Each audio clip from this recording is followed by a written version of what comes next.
Warning: you are about to be instructed on the installation of fire-resistant products. Please also refer to the installation manual supplied by Alufire and be sure to follow all instructions. This is important in order to ensure the fire-resistant properties of the products.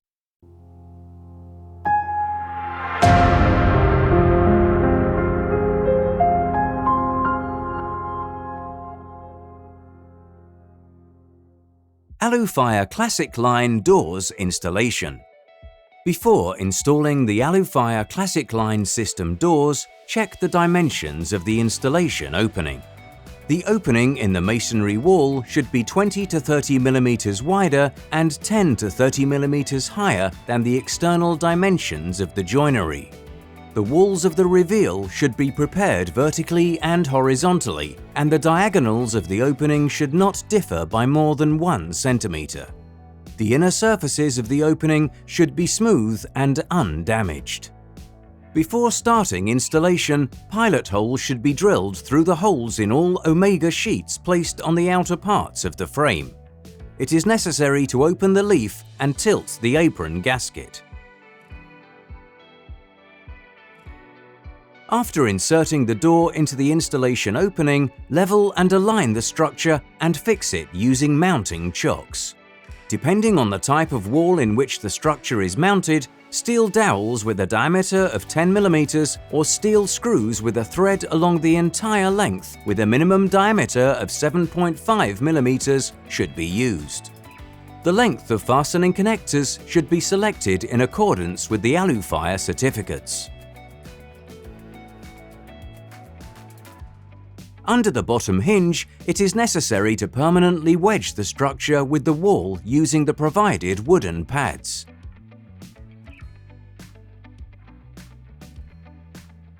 Mechanical assembly should be made through each omega sheet placed around the perimeter of the door.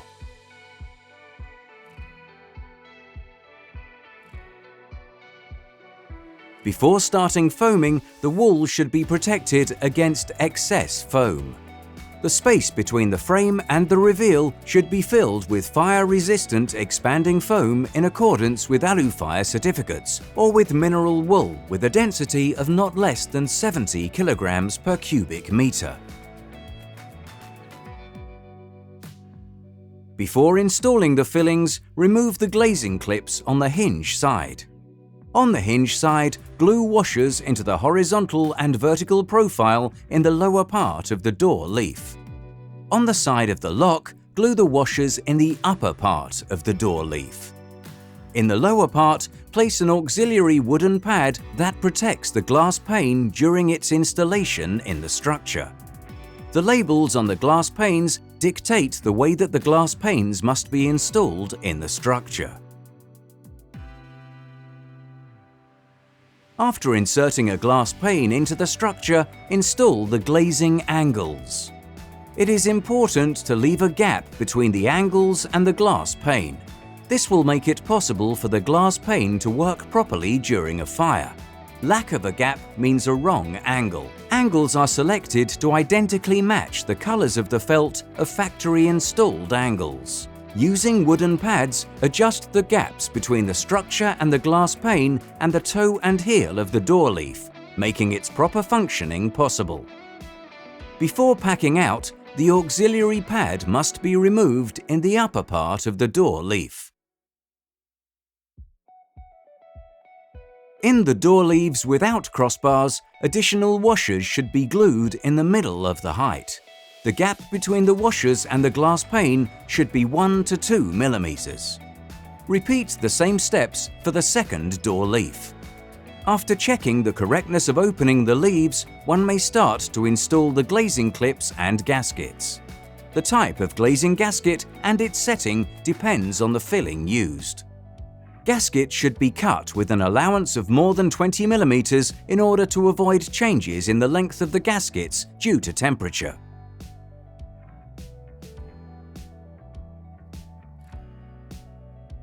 Be careful to install the gasket with its blades aligning the glass pane.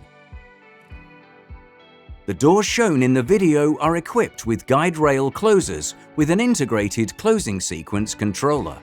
In this case, a guide rail closer with the mounting plate should be mounted in the prepared rivet nuts.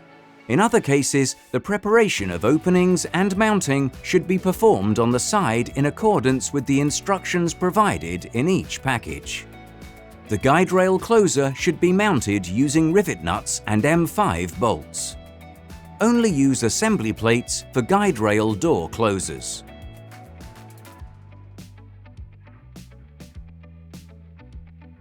Make adjustments using hand tools only. The use of power tools may damage the guide rail closer. Adjust the force and speed of closing depending on the instructions for guide rail closers. Handles are mounted using M5 bolts.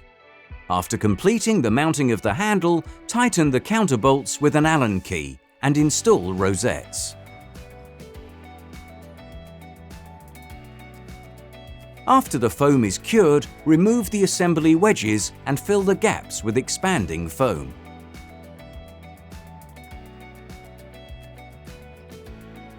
Adjusting the Midos Jocker hinge. Use a 3mm Allen key to unscrew the cover of the hinge. Take off the hinge cover and the plugs. Horizontal adjustment. Use a 4mm Allen key to unscrew the counterbolts.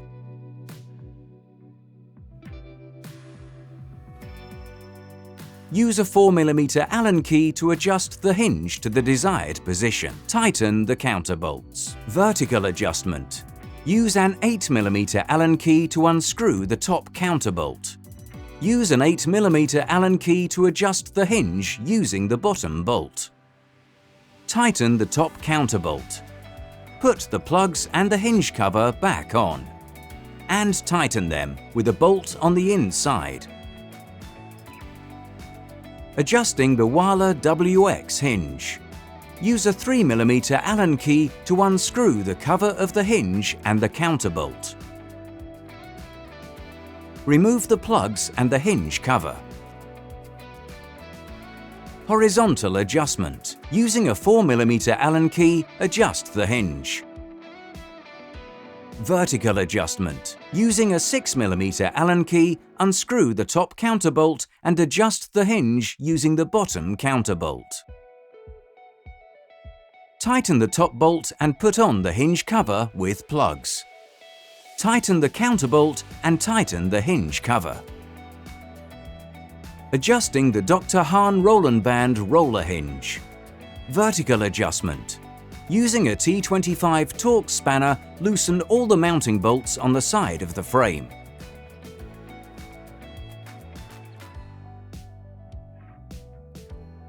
Using a T25 Torx spanner, make the adjustment using the eccentric screw in the bottom hinge. Tighten the mounting bolts. Horizontal adjustment. Using a T25 Torx spanner, loosen the mounting bolts on the side of the leaf. Using a T25 Torx spanner, adjust the hinge by turning the adjusting screw. Tighten the mounting bolts. Adjusting the automatic drop-down seal. We pull out the black bumper and adjust the stroke length by unscrewing it to the desired position. By default, the drop-down seal is fully raised and should be adjusted after assembly.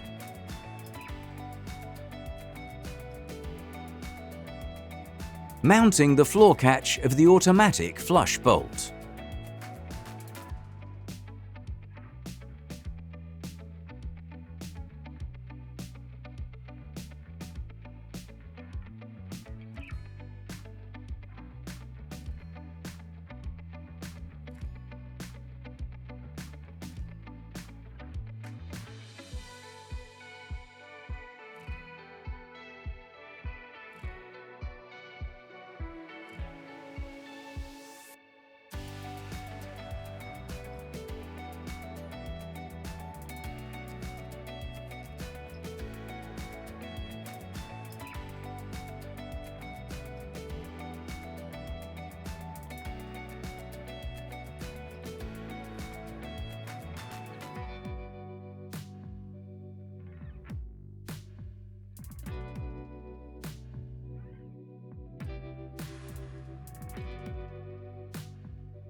Thank you for watching. Alufire, fire-resistant aluminium joinery systems.